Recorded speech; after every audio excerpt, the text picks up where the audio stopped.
ஜெபிப்போம். பரிசுத்த நல்ல தெய்வமே அப்பா, இந்த நாளில் கூட தாழ்த்தி வெறுமையாக்கி படைக்கிறவங்க தாவே வார்த்தையாய் தேவனோடு கூட வெளிப்படும்படியாக கீதா ஜோம் ஸ்தோத்திரம் ஆண்டவரே, உங்களை ஸ்தோத்திரிக்கிறேன் தகப்பனே. ஆவியானவரே, உங்களை ஸ்தோத்திரிக்கிறோம் அப்பா. இந்த நாளில் இருக்கிற ஆண்டவரே அப்பா, இந்த தாயாருடைய கருத்தில் அர்ப்பணிக்கிறோம். தேவரே கத்தாவே, தாயாரை மறைத்து நீர் வெளிப்படுவீராக. வானத்தின் மன்னாவை நீர் எங்களுக்கு விட்டு கொடுப்பீராக. இந்த வார்த்தையானது அப்பா இந்த குடும்பத்திற்கும் கத்தாவை வந்திருக்கிற ஒவ்வொரு பிள்ளைகளுக்கும் ஆசீர்வாதமாய் மாற உங்கள் கருத்தில் அர்ப்பணிக்கிறோம். நீரே பெரியவராக இருந்துட்டு நீ கடமை ஜெபிக்கிறேன்.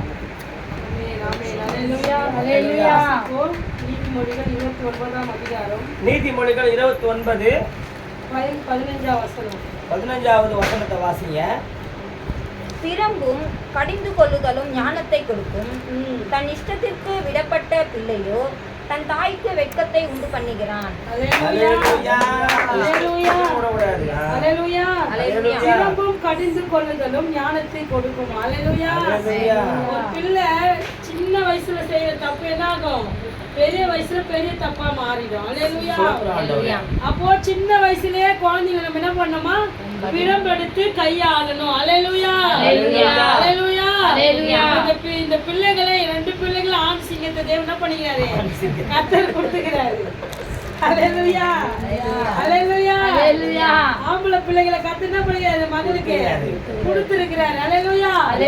இந்த பிள்ளைங்க என்ன பண்ணணும்னா ஞானத்தோடு வளர்க்கணும். எதனா சின்ன காரியத்தோட இந்த சின்ன வயசுல இதை செய்யாதுன்னா அதை செய்யாது குழந்தை. 5ல வளையாதது 50ல வளையாது. அநேக பேர் என்ன பண்ணுவாங்கன்னா குழந்தை தானே நீ சொல்ல அடி அப்பா அடி அப்பா அடி, அது பெருசாக அடிக்கும். அலையா சீப்போ சொல்லு சீப், அது ஒரு சந்தோஷம். பெற்றவங்க பேச வச்சு அழகு பாரு, எல்லாரும் நான் கூட செஞ்சுக்கிறேன்.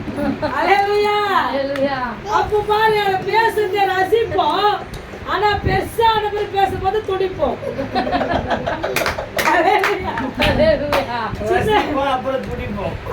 ஐயோ பிள்ளை இப்படி பேசிச்சு. அலையா அம்மாக்கு தான் இது. அலையா ஏதோ சொல்ல வரேன்னா ஆண்டவர் சொல்ல பாருங்க, பிறப்பும் கடிந்து கொள்ளுதலும் ஞானத்தை கொடுக்கும். அலையா தன் இஷ்டத்துக்கு விடப்பட்ட பிள்ளையோ தன் தாய்க்கு வெட்கத்தை உண்டு பண்ணுவாள்.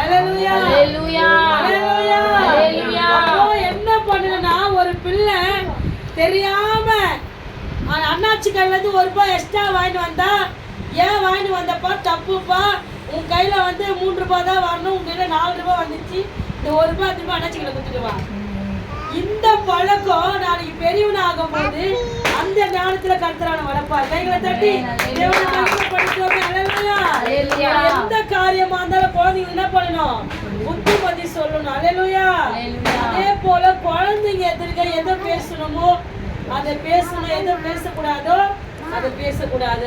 நீங்க கோபமா பேசுனீங்கன்னா குழந்தை கோபமா பேசும். நம்ம எதை செய்யறோமோ குழந்தை செய்யும். நீங்க பார்த்திருப்பீங்க, ஒரு குழந்தைங்க நம்ம எதை செய்யறோமோ அதை குழந்தை என்ன பண்ணும்? திருப்பி செய்யும். அதனால நம்ம என்ன பண்ணோம்னா குழந்தைங்க எதிர்க்க நம்ம ஜாக்கிரதையா பேசணும். அப்போ குழந்தைங்க எதிர்க்க கூட என்ன பண்ணும்? அப்பா அம்மாங்க சண்டை போட்டுக்க கூடாது, குடும்பத்துல சண்டை போட்டுக்க கூடாது. இது குழந்தைங்களுக்கு வந்து மன உளைச்சலை ஏற்படுத்தும். அப்ப குழந்தைங்க எப்படி வளர்க்கணுமா? பிரம்பெடுத்து கையாளணும்ன்றாரு. தப்பு செஞ்சா கண்டிச்சாதான் அந்த பிள்ளை என்ன ஆகும்? பெரியவனாகி தன் தாய்க்கு கிரிகிடமா இருப்பான்.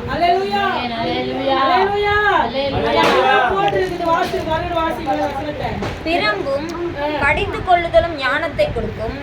தன் இஷ்டத்திற்கு விடப்பட்ட பிள்ளையோ தன் தாய்க்கு வெட்கத்தை உண்டு பண்ணுகிறார்.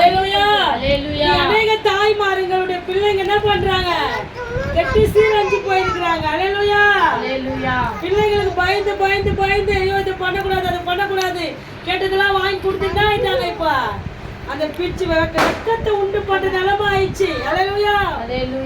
ஒரு சின்ன தப்பு ஆரம்பத்துல கண்டிச்சிருந்தா இன்னைக்கு பெரிய தப்புக்களை அவன் என்ன பண்ணிருக்க மாட்டான், போயிருக்க மாட்டான்.